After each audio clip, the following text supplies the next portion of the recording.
There's strength in silence, but there's a time to speak too. I don't feel like speaking right now, but I'm showing up for you as I've committed to do. The people that show up for me really mean a lot to me. I wasn't taught to show up. I wasn't taught how to completely grow up. But it's no excuse, and it's not their fault. My mom had a rough upbringing too.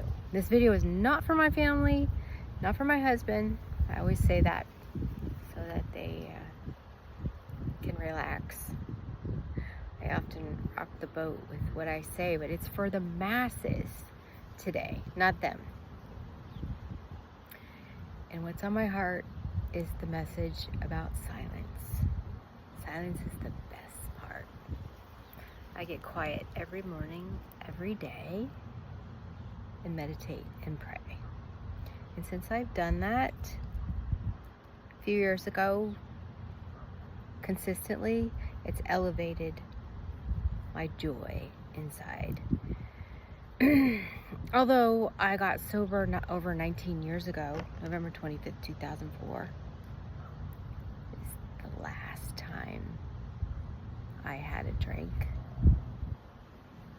It's really only the last few years that I feel completely free and really, really pay attention to the way I think and the way I speak and the way I act. I'm really paying attention to my integrity. I find it's everything. Intentions matter too. However, people judge you by what you do.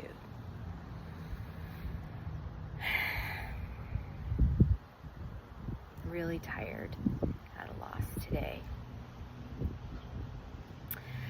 But what's on my heart too is dreams. So I love chasing my dreams. However, crushing them is a rush too. The chase is important through and through. It's important to have something to look forward to be working on something, to be developing yourself, a reason to get up every day. And some people along the way, just their presence inspires that for you. And those are the people that you need to follow what they do. I've accomplished a lot of my dreams in my 19 years of sobriety. Being sober, number one, being able to put down the drugs and the drink and not just chasing pleasure as my treasure. You know, ability to do that when I have this addictive personality is awesome. However, on top of that, you know, graduating from college was a dream. I've got 4 college degrees and learning to ride a Harley and having a son. My son is 23 today and doing awesome. We have a great relationship today, even though I lost him as real to my alcoholism when he was little. I reversed that parent alienation syndrome when it was first being talked about. There was no system to reverse it. And so many people, even though there's a system now to reverse it and there's so much help, they still stay in that victim mode. And that's the first thing you got to get rid of. If you've lost custody of your children, or if you feel like life's just not going your way, you need to decide right now, today, that you are not going to be a victim. You know, working 22 years in prison, I learned how to do that real quick because I had a victim mindset a lot before that. But when your life's on the line and you don't have time, then you learn how to get rid of that real quick and collaborate with who you need to survive. And if we did that more on the outside, you know, things would be a lot better. So back to the message of silence. I've often been too silent in the past. But again, working in prison taught me to not speak too fast. I love what prison taught me about my presence. My presence matters. I had no idea how much until I worked in this atmosphere. The less you speak, the better. Your presence, the way you carry yourself, all matters in prison.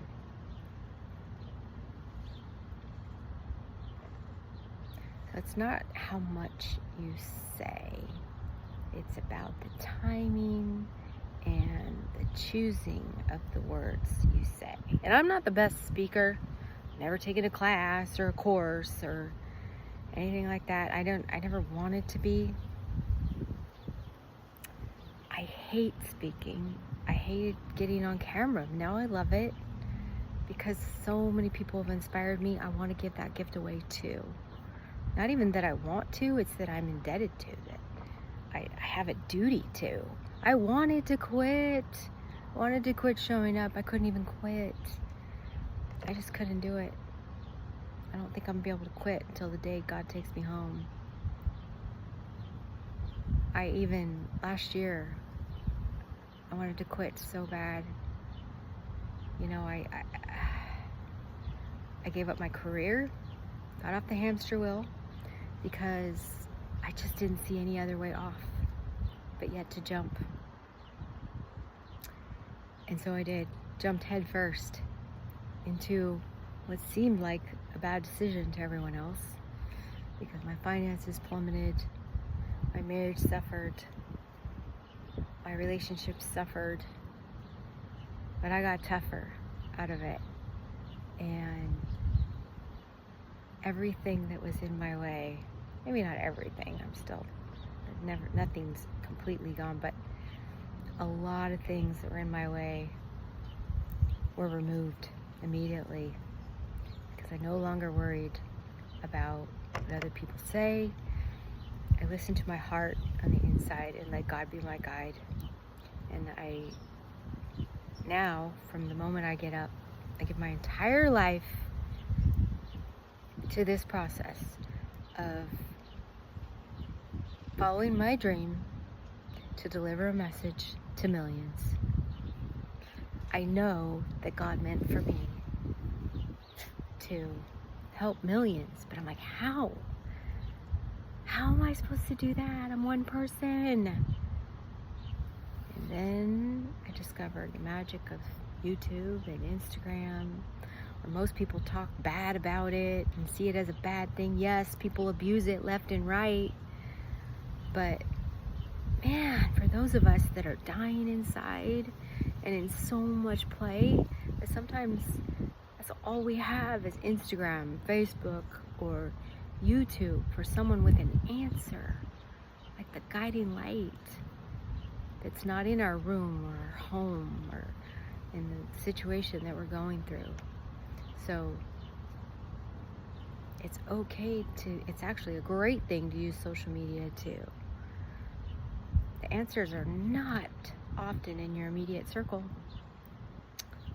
And I learned from one of my mentors that your top 5 don't need to be in a close proximity. You can reach out to them on the internet, you can text message, you can watch a video, you can call them on the phone, you can read their book. There's so many amazing people on this planet, and you need to stick with those and ignore the rest, because all they're doing is trying to drag you down. And some of them might be your family. Not criticizing my family, this isn't for you. But it's true. Often the worst ones are right next to you. And you gotta walk away. Walk away from the negative things they say. The real ones will support you in every single way. So in case you don't know me yet, I really believe I'm the #1 sobriety coach, in Corona at least. You know, I've been sober for 19 years and at my sober tribe for 33. And It's my home. I go there Monday through Friday at noon, and I just love it. It's my family there. Family I never had. They're always there. They always care. They're in person, on the phone, or Zoom. They're always there. And that means the world to me. Not everybody has that. You need a community to thrive, not just survive. You're not meant to just survive. You're meant to thrive. So, silence is often overlooked. It's not given enough credit. That's one thing about my Noon tribe that I love, that has the best vibe, because we listen to each other. When one person is speaking, we all get 5 minutes to talk during an hour and a half meeting, and there's no crosstalk allowed. It means when someone's talking, the rest of us listen. And that is one of the most beautiful gifts that you could give anyone, is just to listen. And my relationships really, really thrive when I make that conscious decision and pay attention to listen 80% of the time and only talk 20% of the time. 80-20 rule was a marvelous book that I read years ago. This video is too long and it's really hot out here, and my husband's waiting for me, so I got to go. Love you guys.